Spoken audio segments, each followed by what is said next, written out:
The opening chapter of the Gospel according to John starts with the words, "In the beginning was the Word." And this term, the Word, has gone around the world in the religions and sacred teachings of nearly all of the great faiths. Every religion has a secret or sacred word, usually a synonym for deity, but also representing the divine process, the outbreathing of existence. In this little planet where we live, probably the only creature that is capable of even attempting to understand the mystery of the Word is man. Humanity has the power not only of speech, but of articulating through speech thoughts, ideas, emotions, and all a wide gamut of intellectualisms, emotionalisms, and physical attitudes. Therefore, we should give some thought to the use of language, use of words. And that is probably especially practical at this time, where we are on the verge of a political campaign in which a great many words are going to be used.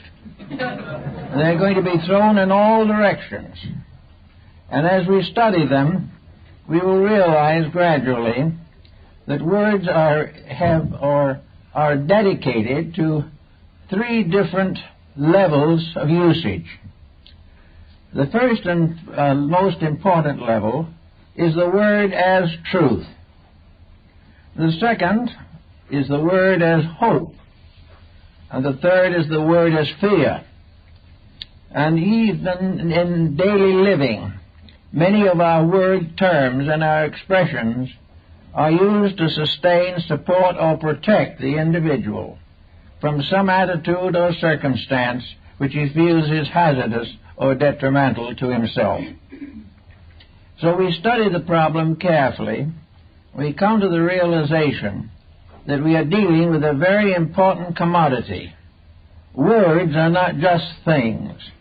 Noah Webster, in the development of his dictionary, made the statement that a dictionary is not a book devoted to the meaning of words.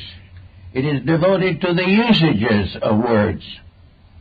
Most of the words that we use we do not understand. Most of the statements we make are not clear, not positive, and if they are both clear and positive, they may still be untrue.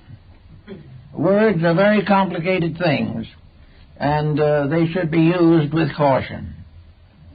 The English language had its rise in the 17th century, in which we have the first great flowering of an intellectual way of life, particularly in poetry, sonnets, in soliloquies, and in various texts of sciences. The Shakespearean plays are a magnificent exhibition of the use of words. Words to convey feelings, ideas, thoughts, and attitudes. Words which can be rhymed, which may remain as prose. Words which sing and words that frighten. All kinds of words are used every day. But the wise person will be thoughtful and try to use words with proper meaning. There is the use, there is the misuse, and there is the abuse. And the use of words should always clarify something. The misuse is apt to complicate something, and the abuse is usually a complete statement of negation or a harmful and destructive application of language. So we start with the beginning, the words as useful, the words as means of communication, the use of words. Now we have to study and realize, to begin with, that there are two levels upon which a human being attempts to function. These are more or less outlined in the concepts of science and the various forms of special research projects. The first problem that we have to face is that words do not actually give you the full meaning of the sounds that you make. They can give meaning, they can give false meaning, they can deny meaning, but very few words can convey the real meaning of themselves. A German college professor a number of years ago kept his students in a sort of lethargy because he would not permit them to question him. He would talk to them about something and said to, "Why is this, Professor?" The professor was silent.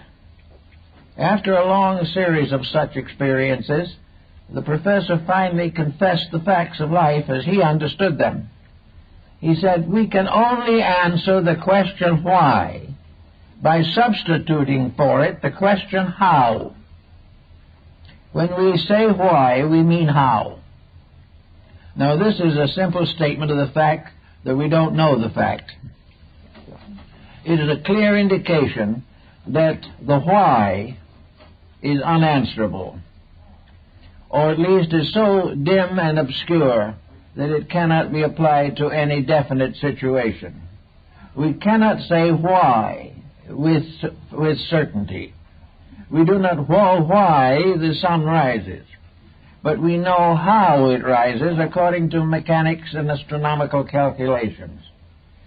We do not know why certain things happen, but we know how they happen.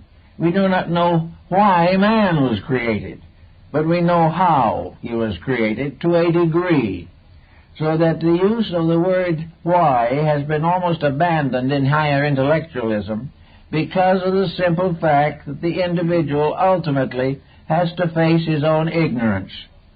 And to answer the question that is asked by why would require a knowledge beyond that possessed by the average human being. So we are confronted with the fact that we must deal with secondary facts. Primary fact remains elusive and beyond our comprehension. So we actually are constantly using language with certain defeatism inevitable. In order to speak a language correctly, we have to do what some of our earlier ancestors did, and that is make a life discipline out of language. In other words, if you use words, then you must consider them part of a science that must be conquered by itself. If you wish to be a grammarian correctly, you have to make words a matter of serious consideration. You cannot just open your mouth and let anything come out that feels like appearing at the moment. It has to be disciplined. To make words consistent or meaningful, they must be disciplined. A superficial statement has very little basic authority and very little probability of complete fulfillment. So we start with the question now as to why we cannot ask the question why. And that is because of the absence of knowledge of first cause. Behind the little world we live in at the moment is a vast purpose. We feel sometimes that we are touching the hem of that purpose. We believe that that purpose can be approached. But in sober substance, all such speculation is lacking in final formality.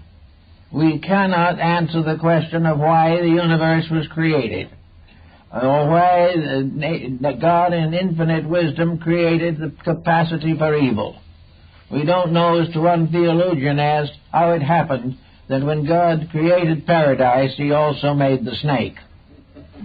Now, did he or didn't he? And then we come to the why again, and we don't know the answer. We do not know most of the answers that are in depth. And this in itself is important. It tells us something that we all should understand. We should realize that the use of knowledge is largely to discover the cause and source of things. But in our daily lives, we do not pay much attention to this. We are content to drift along on the surface, allowing the moods of the moment to control the use of words. This is not the way it should be. At school, for instance, we learn to liken words to objects. But even when we apply the word to the object, we have lost something. We have lost inner meaning. We call things by the name. We say this is a carrot, and we therefore get a good mark on our examination paper. But what is a carrot? Neither the student nor the teacher knows, actually.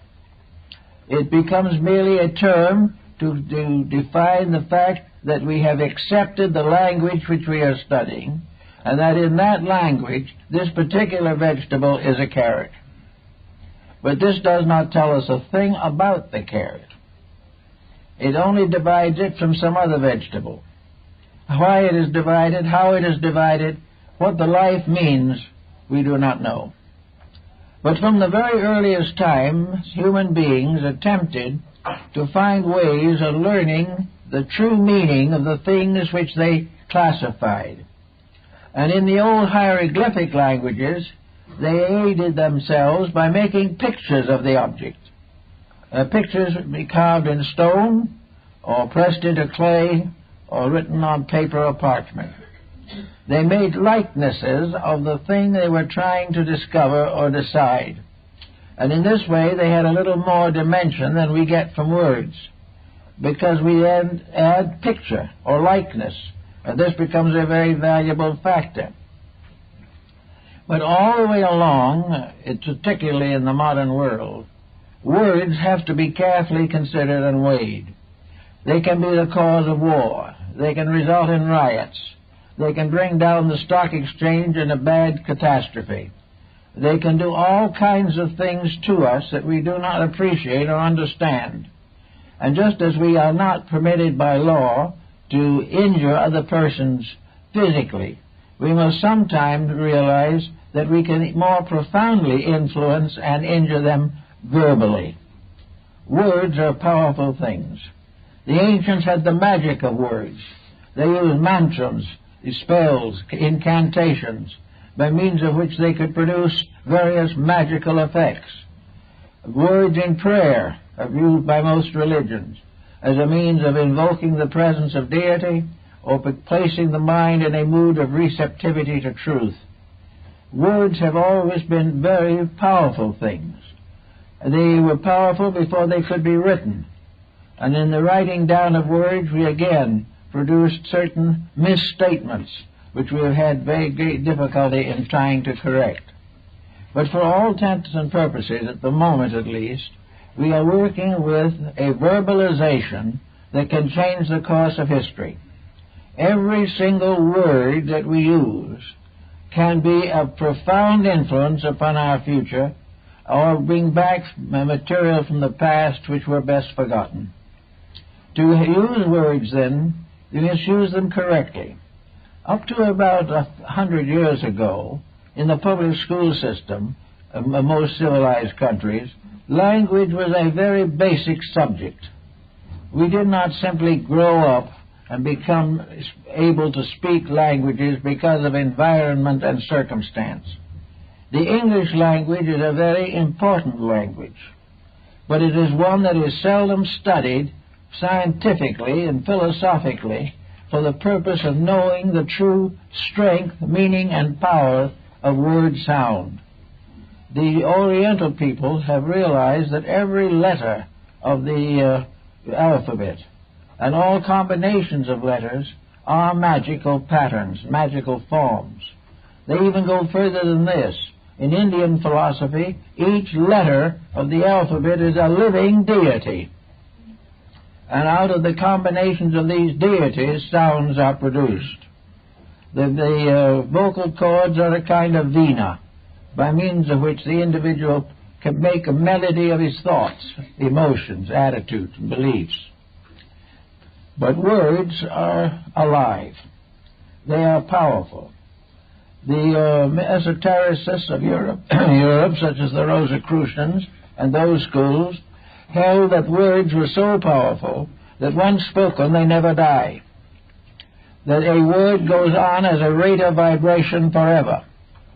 and that from the lyrics must ultimately be born a new form of generation, by which propagation will be by the spoken word.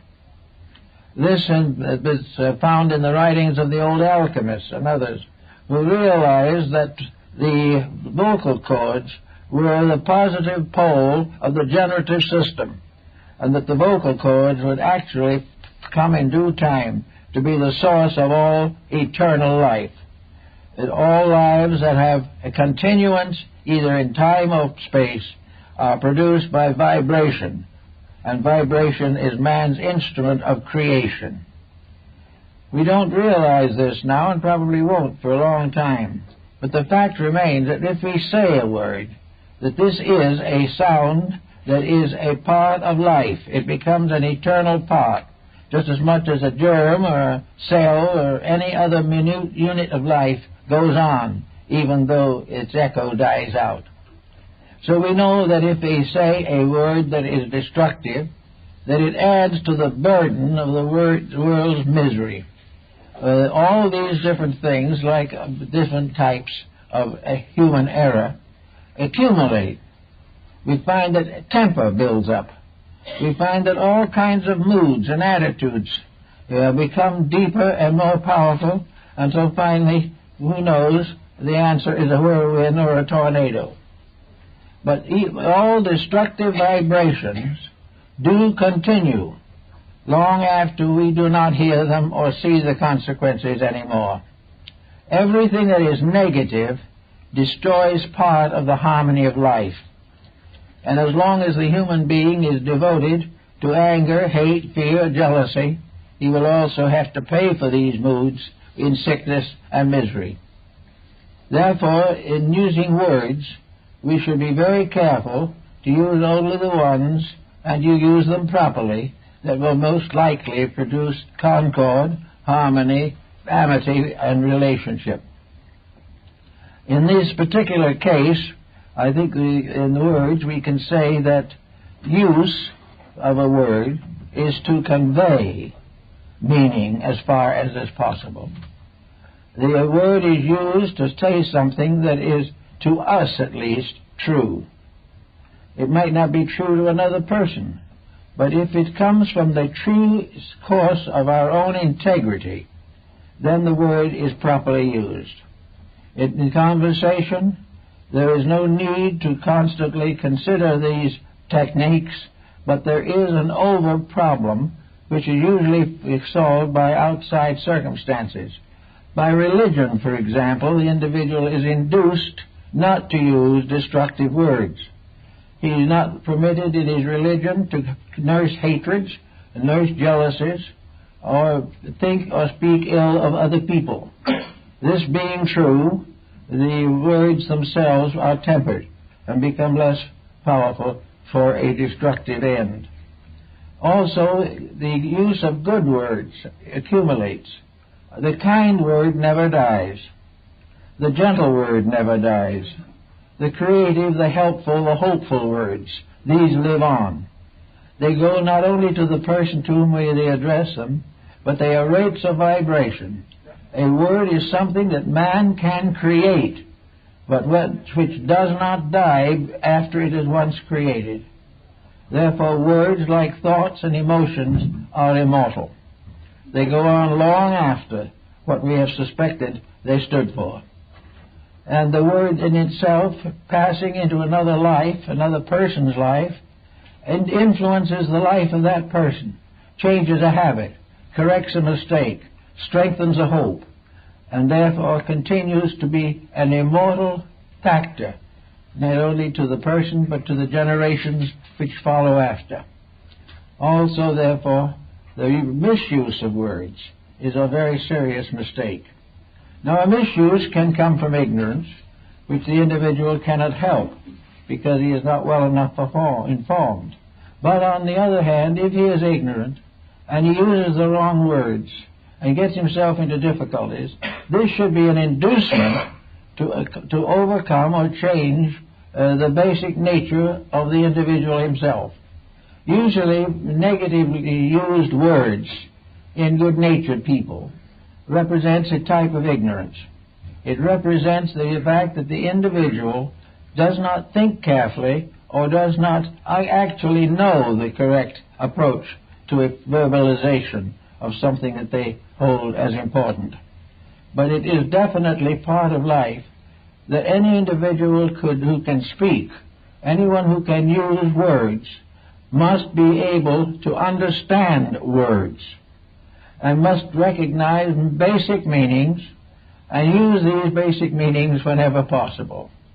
Not long ago, a couple of professors got together to have a very hot and contested argument between two schools of philosophy.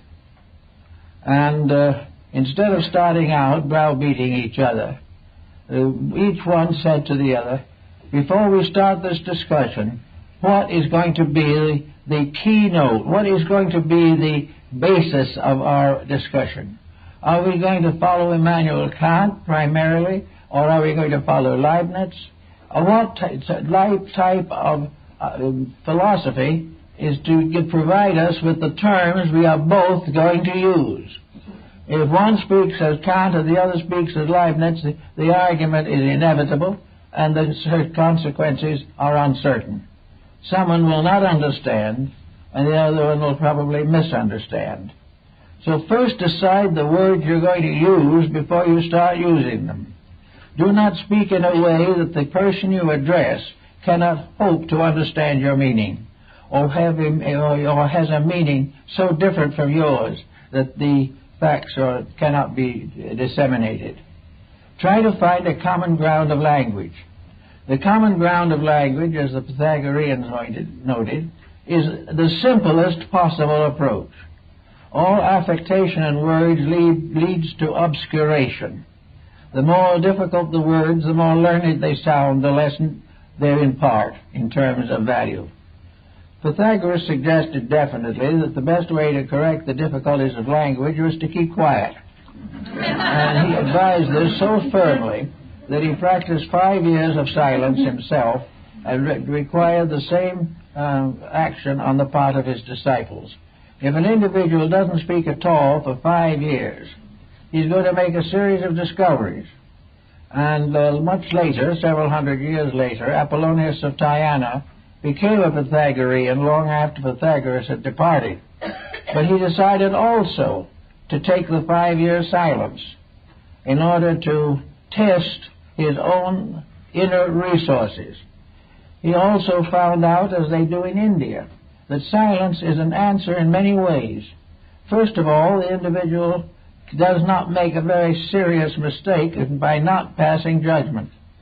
He also does not get himself into too involved a situation in conflicts of ideas, and he is inclined also to allow the person to solve his own problems, which most of us are slow to allow. We like to, when the person brings a problem to us, our first thought is to solve it for him. We will solve it the way we would want it to be solved. Might have nothing to do with what he needs, but it would be satisfying to ourselves to know that we have dominated him, over-influenced him, and made him agree with us. As a consequence of being silent for 5 years, we escape all such responsibility. On several occasions, Pythagoras used silence as a means of sound. He used it as a kind of music, as mysterious silence here and there in conversation, words left out but implied only, so that the listener was able to decide for himself what the real meaning was, rather than allow the master to force a meaning upon him. Following this same habit, Apollonius, on several occasions, made tremendous contributions to the improvement of society without speaking. On 2 occasions, he stopped a riot without opening his mouth. His mere presence and the dignity of his silence stopped the riot, whereas had he taken sides, it might have continued for hours and days and had many terrible consequences. Silence is often the best answer to questions that are highly controversial. If they are highly controversial, it is obvious that there will not be a common agreement. It is also possible and obvious that if the individual is forced to agree against his will by the weight of argument alone, which does not, however, actually convince him or convert him, then he will continue the same mind and will fight out the situation at a later period. There is no need for this type of thing. Now, in our daily life, we also should censor our words. Today, we are confronted with a tremendous array of bad taste in connection with words.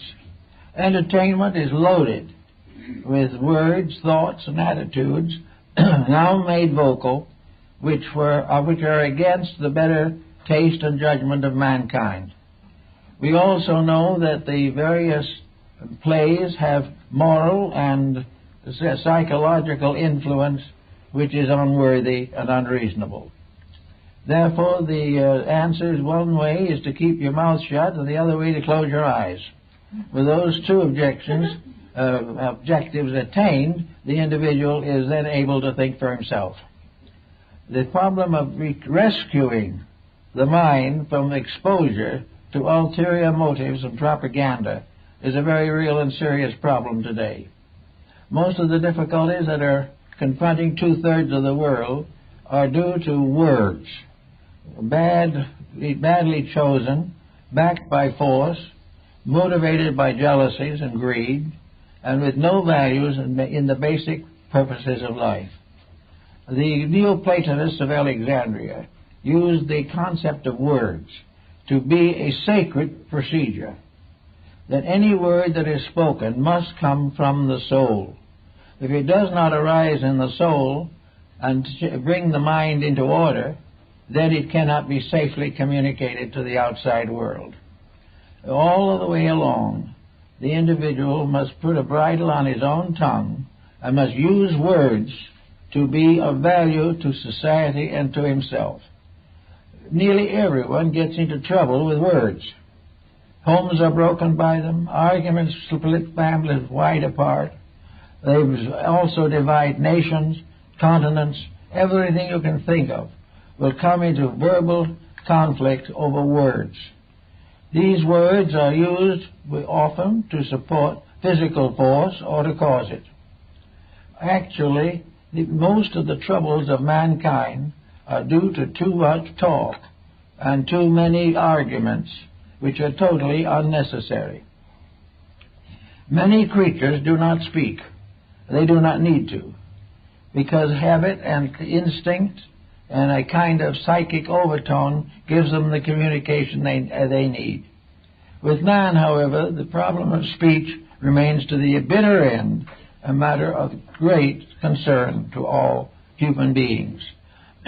Historians, of course, use words to influence the reader, and it is generally admitted today that 90% of history is written by victors at the expense of the vanquished. We always make a villain out of the loser, regardless of the circumstances. So we have all kinds of problems in history. We take the words, we believe them, but we don't know whether they are true or not. We make truth choice on the basis of what we want or what we expect or what is in common to our present consideration. We decide that the historian is correct if we agree with him. He is incorrect if we disagree with him, when in reality the facts of the matter are seldom actually considered.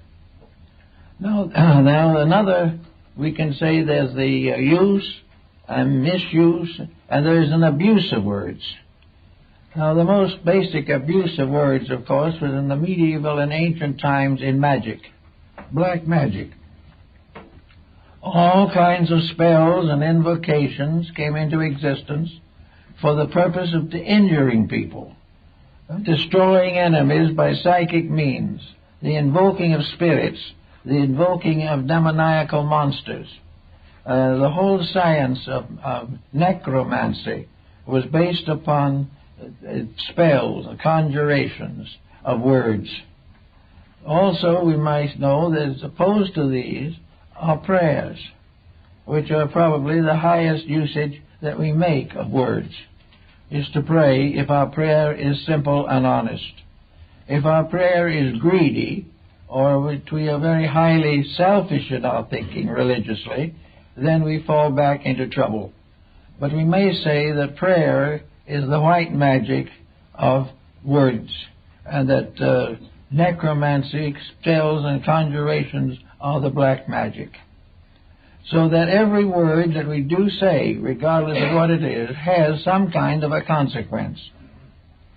It may be spoken to the winds, but it still has a consequence. It may be spoken in haste or at leisure, but it is still an important thing. And it is something that should not be allowed to escape the control of the will or the integrity. We find people who would never really hurt anyone who will lie about them. We know people who will gossip and who love to carry stories and things of that nature. We find others who have a tendency to downgrade anyone who is in their environment because of jealousies.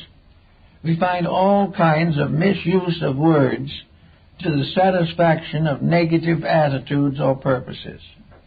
This is something that from the standpoint of our daily life we should give a lot of thought to, because over the telephone in the course of the day enough gossip goes back and forth to break 1,000 homes. It's not intended to do it. It's not done from complete viciousness, but it comes from the idea of communicating something not generally known and enjoying the sense of being party to a secret. In all substance, these things are wrong, and let's see, the vibratory consequences are worth considering. Suppose for a moment you have a little bit of gossip that sounds rather good to you. You want to tell your friends about it. There are things happening inside of yourself. The first thing that might happen to you would be to question the integrity of the information. This, however, is usually passed over lightly. We assume that our friend knew. The second problem is, who is it going to help? Is the sharing of this information going to improve something, or is it going to make something worse, discredit or disparage? Usually gossip and slander hurt, but that's not where it ends. That little phrase that hurts, or the thought behind it, keeps right on living. It gradually mingles with others, and gradually we build a political situation, or build a domestic situation, or a community situation, in which values are destroyed by loose talking, or by uninformed communication. All these things add up. They don't fade away. They do not disappear into oblivion. These things keep on living, and the ancient people believed that all these little thoughts became imps. All negative things were little demons. All beautiful things were little angels. And that the individual guards himself by surrounding his life only with good things. And the good things in this case being a consciousness within himself of fairness and integrity and of forgiveness. There are many cases in which forgiveness is an important problem in vocalization. People want to be forgiven, or they may want to forgive. The effort, however, may or may not be successful. In either case, we have the person vocalizing an attitude. And this vocalization, as my old phrenologist friend, Dr. Bronson, used to say, this is an attitude that comes out of your mouth and goes into your own ear. In other words, it goes around the side of your face and goes back to you. Whatever comes out of the mouth goes back into the mind. If there is inharmony, there is cruelty, there is thoughtlessness coming out of the mouth, that will return into the brain itself, or into the mind. And the problem of the mind as a factor in communication must always be remembered. Each person, before he settles down to becoming a philosopher or going into the higher mysticism, should make a fair estimation of his own character and temperament. He should look for the problems that are difficult for him, and if he is uncertain, he may be brave enough to ask a friend or two what they think about him. This takes a great deal of courage and has broken a great many friendships. But it is still a very useful thing to do. We should be grateful for it, but we seldom are. But in any event, these things, everything in life is a motion. It is a vibration. It is a living thing that affects other living things. And therefore, thoughts are things. Words are things. The mere fact that there was no witness to what we said doesn't mean that it is not there and will remain. The witness may show up years from now, but within the individual himself, everything that he says and everything that is said to him has a life, has a vitality, has a continuance. The nagger sets up a pattern which turns against himself. Now, nature has many ways of punishing mistakes. In the most common way, in words and things of that nature, is to punish them by getting someone else to say something unpleasant or unkind as a retort. It ends in an argument. The two individuals get locked in a debate which makes both of them ill, leaves them tired and distracted and unfit for the common responsibilities of living. We can't afford it, especially now. At this particular stage of our international relationships, words can be very dangerous. They can cause the individual to lose track of his own growth because he becomes immersed in something which he can do nothing about. It is much better to be calm, mild, thoughtful, and retain judgment and refrain from all personal animosities. We cannot afford to hate people even if they're wrong. We cannot afford to spread false rumors simply to become part of an electional procedure. These things endanger the future of nations, and they do the same thing in the private life of individuals. A little gossip and a little slander can break a home and destroy the lives of the children trying to grow up in that home. Everything that is possible in words and in thought and in action should be constructive. It must have a meaning that helps and not by meaning that hurts. It must add to something and not detract from anything. It should add to a better way of living. Therefore, we have another interesting division. The Greeks said that man speaks in prose, but the gods speak in verse. Most of the scriptural bookings of the world were originally in the form of poetry. The sagas and Eddas, the Upanishads, all the different sacred books were done originally in verse. Most of the Old Testament was at one time in verse. Verse was the language of the gods because it was rhythmic, harmonic, and beautiful. And it went along with a certain cadence within itself. It continued to appeal, and good poetry still is a marvelous civilizing force. So the gods spoke only in hexameter verse. Prose was the language of mortals, and as the immortality in us comes out, our prose becomes poetic. And therefore we have all kinds of minor poets who have never ascended to the great epic level, but who still have begun to find the charm and joy of saying things beautifully, and saying them in a nice and gentle manner. Then we have some modern poetry like modern art, which is very poor, very fretful, very brittle. This does not help. The whole problem of life, whether it's in speech or action or thought, is that which is beautiful in principle is good. This means that it's beauty in the substance of itself, not in its appearance. But that which is beautiful means that which is ideal, idealistic, that which is harmonic, that which is reconciling of differences. All of these things become the burden and opportunity of the peacemaker, who is entirely and certainly rewarded for it. Blessed is the peacemaker. So we have in language all these things to think about. Our children today are not taught basic language. They are taught the names of things and believe if they hear the name that they know the thing. So if someone's asked them, what is a carrot? they are apt to say a vegetable and get the correct marking. But they don't know what a character is, or a carrot, or anything else. They do not understand, but they consider the subject closed by the name. And the same is true in many different developments of life. We give names to things, answer them according to their names, and consider that enough. This is one of the points that was made by Comenius and Halbig in connection with education. The problem of finding out the name of things in terms of meaning.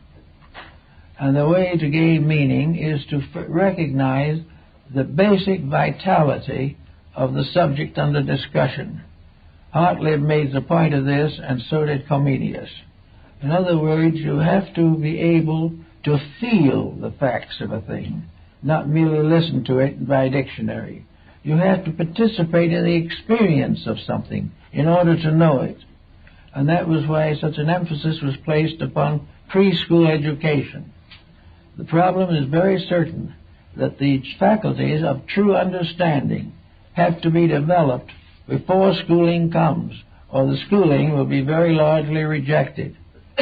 We will finally end up with the individual memorizing the words and knowing nothing about the substance. So the person has to learn to recognize substance first. And the first substances of life are not learned in school, but in the preschool period of childhood, in which association with other adults or with others of its own age group these result in certain basic experiences of like and dislike, of acceptance and rejection. These things we gradually learn intuitively. Then when education comes, we give meaning to words. Otherwise we give no meaning. And we just keep on using words without giving them any substance, essence, or vitality. Students working with the various systems of thought today also will find a study of words very rewarding in connection with beliefs. We have probably 30 or 40 systems of religious philosophy in the world that are of some interest and importance. In almost all of these systems, there is a vocabulary. They have names for things. They have names for deity. They talk about the 72 names of God. All these things. But the real study of language and words gives us the full sense of this. In other words, these are not separate beings. These are separate language names for the same being. Instead, therefore, of having a group of pagans and heathens, we have divided from each other only by word for name. That the person who worships Brahma is the same person who worships some other deity under another name, but it is actually the same God. And the realization that this could in itself alone, through a study of language, practically end all sectarian differences of belief. Because the quality of the beliefs are the same, but the names for it are different. And as long as we know them by their names only, and do not know their qualities, we are unable to cope with the situation. So everywhere meaning reconciles words, whereas ignorance keeps these words separated, creates civil wars over words, where there is no need for it at all. Now, in our modern life, we have another kind of problem that seems to be coming up, and that is the basing of language. The becoming more basal in its tonality. We have gone downward into what we might term basic English, but which is really very largely the lowest possible use of words. We use, therefore, profanity and many things of this nature, which become common usage, without realizing that all of these things are just as dangerous to our system as marijuana and cocaine. The destruction of the overtones of a language can be a great disaster to the human being. It can subjugate that human being to a level of life very much below that for which it was originally intended. It is necessary, therefore, to correct much of the problem of life through a better understanding of language. We have it here now more than we did have, because in this country, for instance, we are bringing in peoples of many different nations and races. We are creating a highly polyglot civilization. And these civilizations will remain more or less separated for several generations because of their ancestral backgrounds and because of their particular religious emphasis.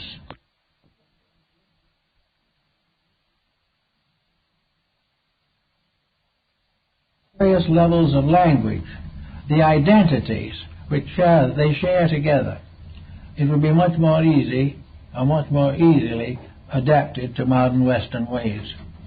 We have to find answers to things that separate, and ignorance of the meaning of words is one of the great separating factors in civilization today. So we have to go after all such terms and also other terms. What is liberty? What is freedom? These are words that are bantered about. And yet what is freedom? Freedom cannot be merely the right to do as you please. Freedom cannot be every individual living his own life in a civilized society. There has to be some understanding of the word freedom, what it really means. And of course, in the last analysis, it really means the right of the individual to be right. It is his possibility to be what he should be, and which he never or very seldom actually is what he should be. So we have liberty as the right of the person to be a decent citizen, the right to have a free understanding of the good in all things, the right to appreciate his neighbor, the right to go above differences to the great essential unities of life. If these things are not appreciated, then the words have failed to carry their message. So we have all over today all kinds of cliques and clans and sects. We have anarchists and activists all fighting really over the same thing, all actually missing the point. Missing the real point of the whole thing being that truth makes peace, error makes war. If the individual understands the facts of his own faith correctly, he will discover that the faiths of all others. But if he becomes merely a bigot of his own, and intolerant of all that he does not believe to be true, then when he attacks the other person's belief, he is only attacking his own belief under a different name. All of these things come out in the study. Now we have new words all the time. Words usually are increased by various special phases of life. As various arts and sciences have become increasingly complicated, new words are continuously invented. Some of these inventions are trivial, some of them are really of no significance whatever, but gradually a language builds up to immense proportions. And as it grows greater and greater, it has a tendency to separate the various strata of civilization. By the time we add 10 or 20,000 highly specialized words to our vocabulary, we have lost contact with millions of human beings to whom these terms will never be familiar and will never be generally useful. It is therefore very important that we divide language as the Egyptians did. The Egyptians had two kinds of language. They had the language of the marketplace and they had the language of the temple. The sacerdotal languages were not communicated to the public. You couldn't buy and sell apples with the sacerdotal languages. They had their own argot sufficient to the needs of commerce.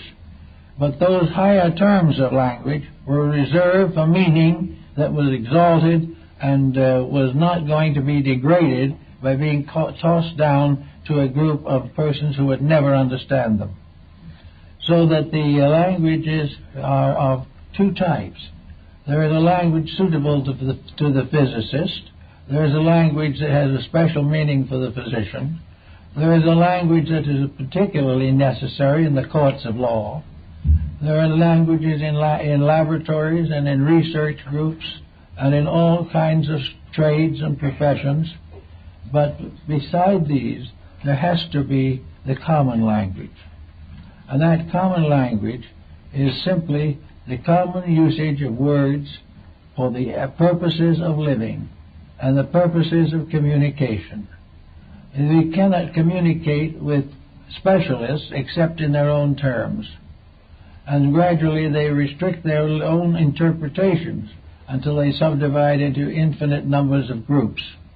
Yet behind it all, under it all, is the common language that we have to use for the needs of life. We have to say, I'm hungry, I'm tired. We have to say, I am old, I am young.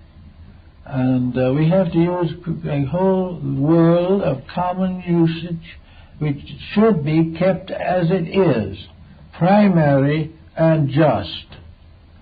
And no specialized language should contradict the general voice of the world.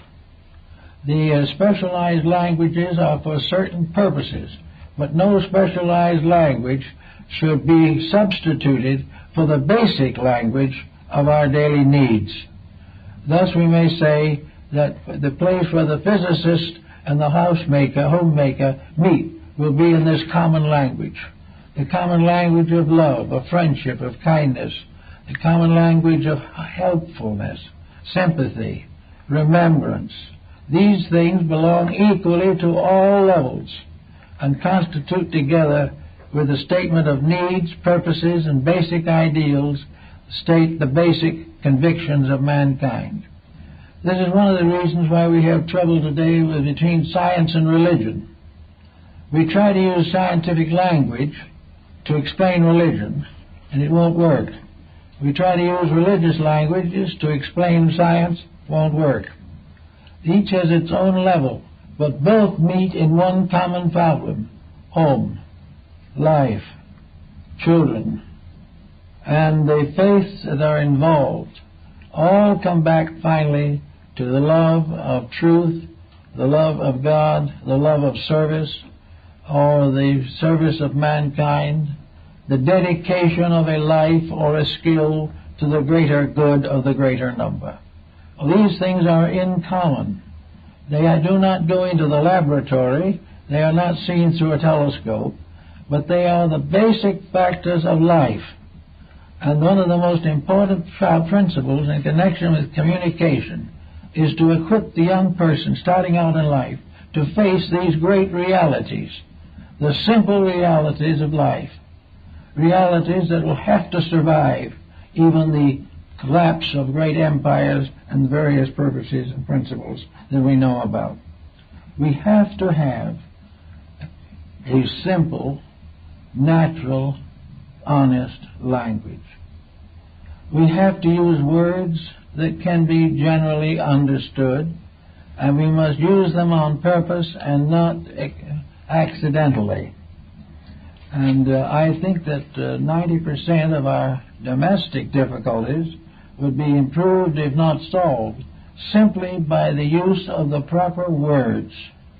Words that are in common and in fact. Words that represent the highest type of conviction that we possess. In every country, ancient and modern, the principal foundation of international relationship has been on the religious level. It is on the level of faith, the level of veneration for good, of the Golden Rule and the Sermon on the Mount, that we have been able to find common ground for understanding and for patience and all the things necessary for daily living. Therefore, this type of language is fundamental. We should make greater use of it. We should not be lured into long words simply because they sound impressive. We should not be lured into all the adjectives and all the adverbs that come along. What we are looking for is a simple yea, yea, and a nay, nay. To do or not to do, that is the question. What we say, what we believe, what we think should be a straight statement of ourselves in the fewest possible words and in the shortest possible sentences. To get to near the facts, The more elaborate our discussion, the further we are from something. We never are able to cross the intervals as long as we allow excuse and elaborate interpretation. In the old days, many people were very unhappy over the churches. Many of the old churches were very much given to lengthy sermons. When the pews were solid wood without cushions, and most of them didn't even have a back, and the beagle was watching constantly, it was not easy to listen for 2.5 hours to a rather dry sermon by an uninspired preacher. It was just more than most people could endure. We've gradually gotten it down now to about a 15-minute sermon. This was always suitable, always proper, because it would not be the length but what was in it. A message that all would understand could be given in 15 minutes. From that time on, you began to lose people. And by the time you got through with 2 hours of it, most of the meaning was lost. In the minister himself didn't know what he was saying. These differences are being changed, but now we have 15-minute sermons. But unfortunately, they're not too vital either. Something is happening. The facts of life are being constantly obscured, accidentally or purposefully. We are doing everything possible to complicate our condition so that it will be more and more difficult to understand it. The danger being that if we understand it, we know we were wrong. If we understand it thoroughly, we wouldn't do it. But not understanding it thoroughly, we do it enthusiastically. We have forgotten that our ignorance is carefully concealed under an elaborate intellectualism that has nothing to do with common sense or with the realities of life. We are failing not in the fact that we're not getting that spaceship off the ground right at the moment due to combustion problems. We are not in trouble from those kind of causes. We are in trouble because on Earth here we are not able to face facts. We have talked ourselves out of reality. We have made a complicated pattern with marvelous vocabulary, with new uses of old words and old meanings of new words. We've done everything possible to obscure the simple fact that we're in trouble. We know that the world is in trouble, but we can't face it that way. We can't do it as some Middle European family would have done it 200 years ago, simply admit we were in trouble. Now there are all kinds of complications. There are promises, there are hopes, there are new projects, but it all sums up to a mass of words. And the mere mass of words cannot obscure the problem that we're in deep trouble. And this trouble is being intellectualized, dramatized, and vocalized so that we won't recognize it. But it's there just the same. And it's going to be there till we do something about it. So words will never do it. The thing that will have to be done is certain simple processes will have to be transformed from vocalisms and verbalisms to simple acts of doing it now, to do the things that are necessary. A few words well spoken will take care of the situation. We have too much to say because by doing it that way we can conceal so little that we know. And if you talk loud and fast, people will suspect us of intelligence. When in reality, that is the proof that we are not thinking. And words become the basis of the release of thoughts. But only a thinker can have words to say that are worth anything. So the individual must grow up inside of himself before his words are important. We have had in the course of time a great many people come in asking help and so on. And in many cases the problem is simplified to one very pointed point. Namely, that people have taken advice from other people, and these other people didn't know what they were talking about. And yet they had the sense of authority, the power of authority, and perhaps the legal power of authority. But they were wrong. trying to follow them, people got into further trouble. Actually, freedom under a democratic system is, as I said before, the right to be right. It is the possibility of the individual having the right and privilege to do his own thinking, and in thinking to prepare his own concept of life, and in preparing his own concept of life, gaining a point of view which enriches his words. If he knows what he's talking about, his words are important. If he doesn't, no matter how pretty they are, he's getting nowhere. So the individual, to use words properly, must also put himself in order. He must do the things that are necessary to prove to himself first, and later to others, that the advice that he gives is founded upon fact, not upon hearsay, that he is reporting things known to be true, and not things that have been passed from one person to another as hearsay. We are now in the midst of preparation for another election. It's coming in the next few months, and it's part of a process. Now, the process isn't wrong. No system of government is really wrong if it is honestly administered. None is any good if it is dishonestly administered. And somewhere between the honesty and the dishonesty, there is another little level called ignorance. Nobody knows what the problem is or how to solve it. But we can get a good idea from this, imagining the votive power of the country as one person, the one voter. And in that one person are all the conflicts, all the uncertainties, all the debates that we have in the great political structure. This one person has to believe something, he has to say something, he has to do something, and he is like ourselves.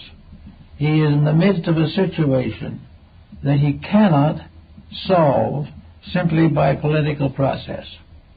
He cannot get himself or his world out of trouble merely by electing another person. The only way we solve a problem is to go higher than the problem.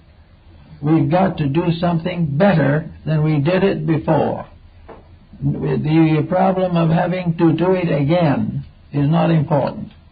We may do it 100 times and still be in the same trouble. Each time we search for solution, we must transcend some phase of previous ignorance. If we do not do this, we have no solution. So our problem as an individual or as a collective is to realize that problems are solved by growth and not by words. But growth in turn can become words, and when it does, it's Scripture. When growth inspires words, those words are inspired. But unless words are inspired by growth, the individual is speaking better because he knows more, because he understands better. Unless these improvements are present, the words are useless. Therefore, we must, as individuals, try to solve the problems of our personal lives. We must try to grow. If we go to a psychiatrist for a consultation, we must be able to use the advice that we get constructively. If we find home problems that need solution, we have to solve them. Today we don't bother to solve them, we walk out on them. And we walk out on them because today we are not studious. We are hoping and continually hope that we are living in the fun generation. And there's nothing very funny about what's happening. But we've got to learn to grow. And to grow, we've got to stop listening to other people and begin to do what in our own hearts and souls we know is right.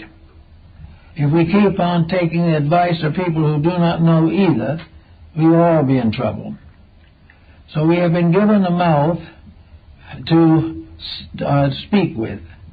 And the Greeks had a little phrase for it that we have been given 2 ears so that we can hear. We have been given 2 eyes so that we can see. We have been given 2 nostrils so that we can breathe. But we've been only given 1 mouth because that is all we need to talk with. We do not need all. We need 6 ways of taking it in, but only 1 way of giving it out. And this is a very good rule for us to follow throughout life. But we do have to grow. And that's what I hope definitely is the goal of a reorganization, regeneration, reformation of our entire system of government and citizenship. We've got to grow. We've got to outgrow waste. We've got to outgrow dishonesty. We've got to outgrow extravagance. These things we have to conquer. They cannot be legislated, because we can vote any way we want to and any way we want to, but we're going to do what we intended to do. Therefore, the intention must improve. We must definitely realize the value of becoming better. We can only bring peace to this world when we bring peace to ourselves. We cannot go through one divorce after another and expect the world to be beautiful. We break the rules of nature, and we write books on why we can break them. But the books don't do any good. The books in time are broken themselves. We cannot break the rules and survive. And not being able to do anything but obey and survive, we have to learn why. Obedience is a happier condition than disobedience. And if we really want to be in a fun generation, if we want to live in a world of joy, we have to live right. That is the only thing in which the fun will never go bad. Otherwise, we will have fun for a day and misery for a lifetime. So we got to watch our reading matter. We never had as many books published on various subjects, particularly fiction, as we have today. In the old times, writing and publishing a book was a world event, and only the choicest things were issued. Today we are printing and publishing an infinite variety of material. Some of it is good. Some of it is passable. A lot of it is worthless.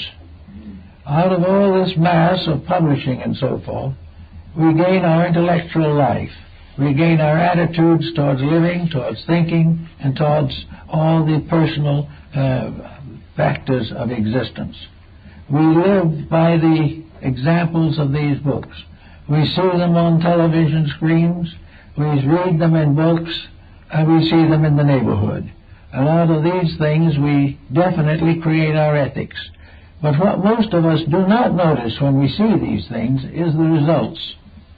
We don't see the misery that is the result of breaking rules. We hear an elaborate discussion of what to do, and when we try to do it, we're nowhere. We also have to realize that words can be treacherous. They can sound well and do nothing. And many, many products are sold on worthless words. We have them in written advertising, we have them in television announcements, and we have them on the printed page. These things may be very appetizing and inviting, but they're not true. We are constantly breaking the rules because we believe what we read or what someone says. And sometimes what someone says simply cannot be believed.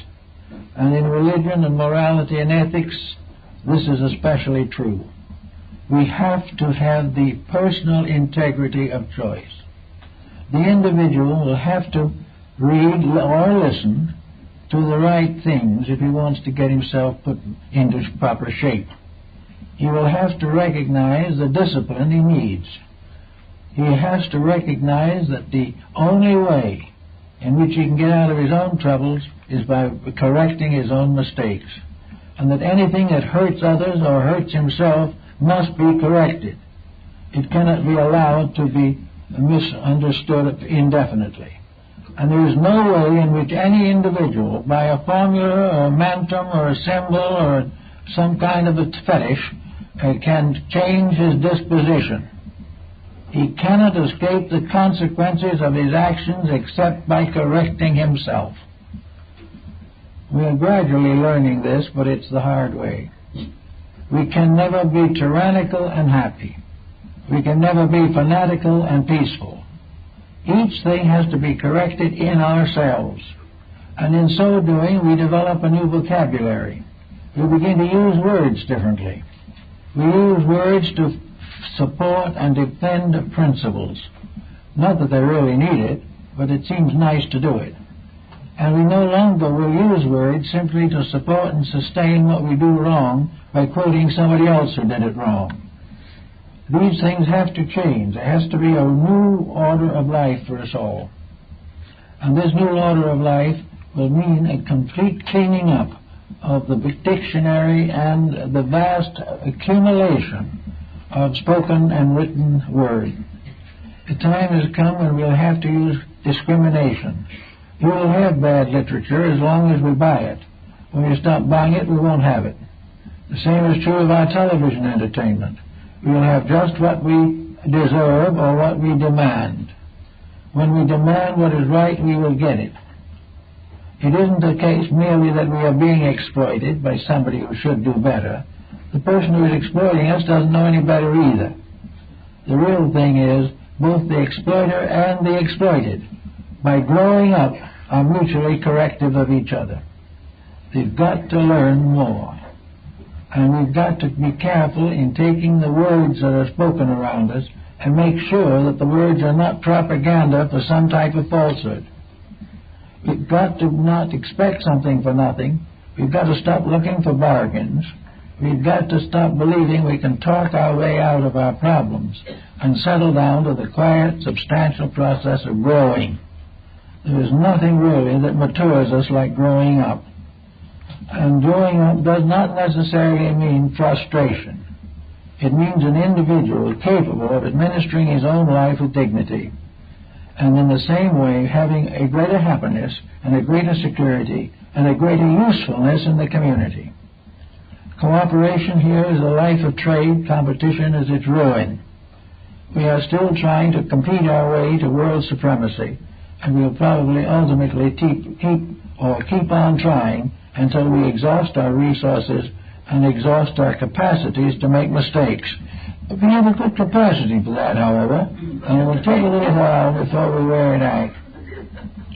But in the meantime, words can be used to express our convictions. The more people who use words constructively, idealistically, and progressively, the better civilization will be, because many people listen largely to others for advice, and if the advisor is right, everyone will benefit. If the advisor is wrong, no one will benefit. So in using words, we must remember the advice of Alice in Wonderland, where she says definitely, that where you overwork words, you must pay them a little extra. We owe quite a little some of the words that we have actually failed to pay for over the period of ages. Let us learn to know that it costs money to talk, and that therefore it costs money to listen. Therefore, again, so that always, the more responsible we become, the more grateful we will become, and more indebted we will become to those who have helped us to grow. And we can settle down to a nice, quiet program of growing up.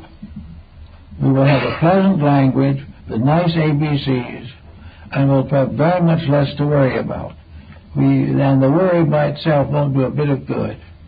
But if we watch and listen, we will find that the printed word will help in many ways. The written word, particularly by personal example, will be very beneficial. And the great words of the ages, the scriptures that we have all learned to love and admire, will have their full effect upon us. We will be gentle, quiet, happy people, and we will have a simple philosophy of life that we can share and communicate with dignity. Well, that's it, folks.